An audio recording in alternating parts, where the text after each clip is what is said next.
Ermənistan Silahlı Qüvvələrinin Şuşaya hücum planı 1992-ci il martın 21-nə planlaşdırılmışdı. Lakin Xan kəndindəki ermənilərin təhlükəsizliyi təmin olunmadığından əməliyyat təxirə salınıb. Aprelin 24-ü və mayın 9-u Ermənistan Silahlı Qüvvələri geniş miqyaslı hücum planı hazırlayır. Həmin vaxt 500-ə yaxın könüllüdən ibarət özünü müdafiə batalyonları Şuşada idi.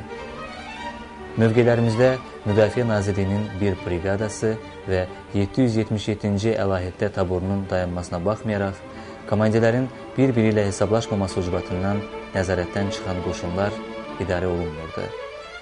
Artıq şəhərdə 23 min əhalidən 8 minə qalmışdı. Respublika rəhbərliyi, Respublikanın ayrı-ayrı təşkilatları Dağlıq Qarabağda yaşayan əhalinin taleyinə, onun bu gününə, sabahına biganə münasibət bəsləyirlər. Cəmaata sözün əsl mənasında müdafiə yardımı göstərməkdən çəkinirlər. Əvvəllər bunu Moskvanın təsiri ilə izah edirdilər. Güya Moskva nəyəsə imkan vermir, nəyəsə şərait yaratmır. Ancaq indi nə Moskva var, nə SSR var. Respublika öz taleyini özü həll etməlidir.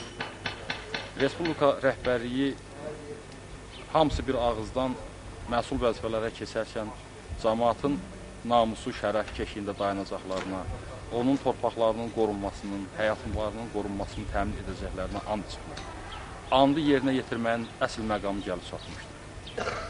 Dünən Cəmilli, Meşəli kətləri yandırılıb, Kərzahan qəsəbəsi yandırılıb. Bu gün isə Malbəyli kəndinin ağır aqibətini gördük.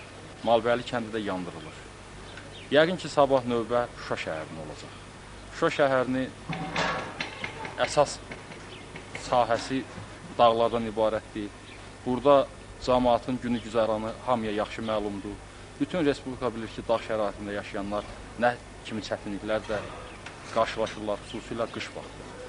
İndi bugün bizim rayonun bütün əhalisi, əli silah tutan əhalinin hamısı demək olar ki, vətənin müdafiəsi üçün, yağı düşmənlə mübarizə üçün ayağa qalxdılar.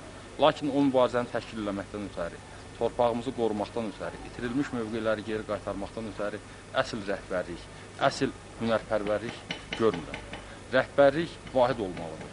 Ayrı-ayrı silahlı dəstələrin yaradılması, ayrı-ayrı nazirliklərin təşkil olunması işin tam həlli demək deyildir.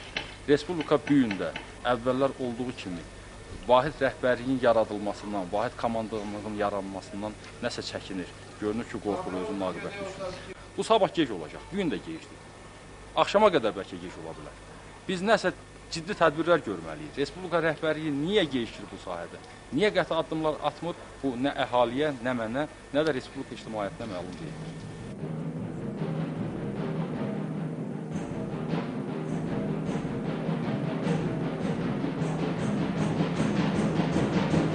%800 gün ərzində bütün gücünü səfərbər edən ermənilər Şuşaya Svaytba və Qaraq adlı hücum planı hazırlayır.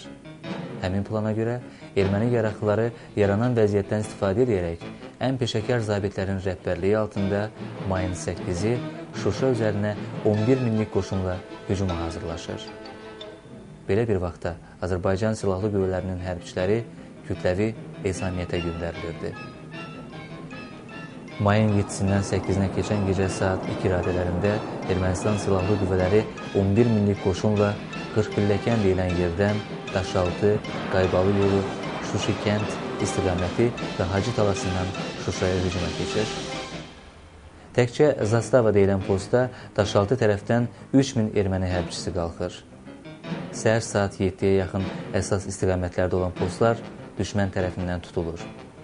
Strateji yüksəkliklərdən biri olan Kirs dağı da artıq erməni silahlarının əlinə keçmişdi.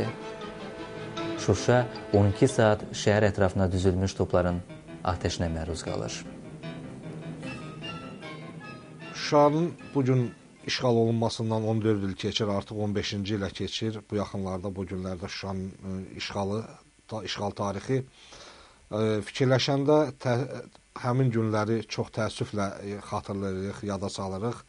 Ona görə təəssüflə yada salırıq ki, Şuşa bizim ümid yerimiz idi, Şuşa bizim qeyrət qalamız idi, ümid çırağımız idi Şuşa.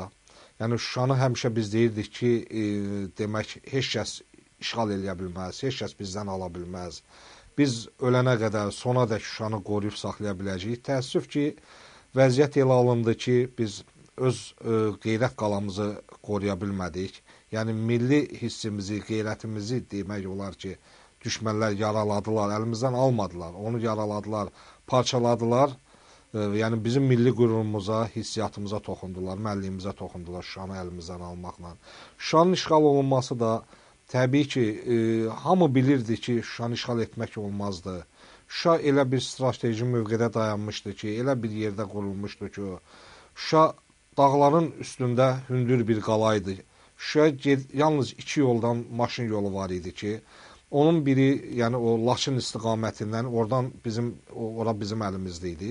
Digər yolu Xankəndi tərəfdən, ora Xocalı tərəfdən tutulmuşdu və həmin yol, yalnız demək olar ki, həmin vaxtlar Şuşaya yalnız bir maşın yolu var idi. Həmin o maşın yolu ilə də yəni texnika, silah sursatla yerimək olardı, artilleriyanı yeritmək olardı, texnikanı yeritmək olardı.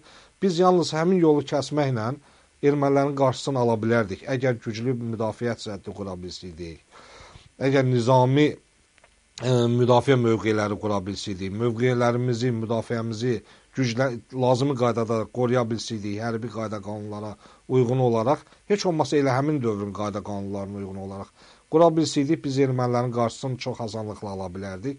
Çox təəssüf ki, Şuşa pərakəndəliyin, nizamsızlığın qurbanı oldu. Çünki Şuşaya o bir maşın yolunu biz saxlasıydıq, Şuşaya gələn yolu. O dağlarla, sıldırım qayalarla hamımıza aydındır. Ən azı görməyənlər də şəkillərdə, televiziyalarda görüblər o Şuşanın mövqelərin. Yəni Şuşa yuxarıdan aşağıdan yuxarıya ermənilər çıxanda onu yuxarıda çox gözəl strateji mövqedə olan insanlar onu çox asanlıqla qoruya bilərdi. Yəni bir nəfər 50 nəfərin qarşısını ala bilərdi. Tutaq Şuşadan bir nəfər 50 nəfərin qarşısını ala bilərdi. Elə həmin gündə heyli olmuşdu. Yəni Şuşanın işğalı günü deməli çox az adam döyüşürdü bizim tərəfimizdən. Bir səhlənkarlıq olduğuna görə döyüşən qüvvələr harasa yoxa çıxmışdılar. Çünki çox az adam döyüşürdü. Həmin o az adam 100 nəfər, bəlkə 200 nəfər döyüşən qüvvələr nizamsız şəkildə 5-i orada, 10-u burada, yəni yüzlərlə, minlərlə erməninin qarşısını bir xeyli vaxt öz qeyrətlərinə görə, öz vicdanlarına görə, öz namuslarına görə, yəni vətəni qoyub qaçmağı, onlar özlərinə döyüşən o qüvvələrimiz ar bilirlər. Onların qüvvəsini biz Şuşanı müəyyən qədər hər halda qoruyub saxlaya bildik o vaxt. Birinci günahkar hamımız bildiyimiz kimi ermənilərdir. Onlar ömür boyu Şuşanı əldə eləmək üçün dünya erməni diasporu, Ermənistandakı ermənilər, Qarabağda yaşayan ermənilər görünür. İndi biz bilirik ki, Şuşanı o yağlı tikəni, gözəl Qarabağı, Azərbaycanın tacı olan Şuşanı əldə eləmək üçün ömür boyu onlar çalışıblar, vuruşublar və bunu planlaşdırıblar ki, hansı tarixi şəraitdə bunu reallaşdıra bilsinlər. Həmin o tarixi reallıqda Qarbaçovun o durğunluq dövrünə, Qarbaçovun güya dırnaqarası aşkarlıq dövrünə gəlib düşdü ki, ermənipərəst Qarbaçovdan onlar istifadə edib, o məkirli planların həyata keçirtmək, öz müqəddəratını təyin eləmək şüarları arasında öz planlarını həyata keçirməyə başladılar. Yəni, birinci aydındır ki, burada ermənilər günahkardır, torpağımızı çünki onlar işğal ediblər. Amma bizim qeyrətli vətənpərvər oğullarımız da az deyildi. Bizim canından keçməyə, qanından keçməyə hazır olan, torpaqlar üçün ölümə getməyə hazır olan valla oğullarımız var idi. Və mən onları gözümlə görmüşəm. Yüzlərlə var idi. Bugün də oğullar var. Təəssüf ki, içərimizdə də xəyanətlər oldu.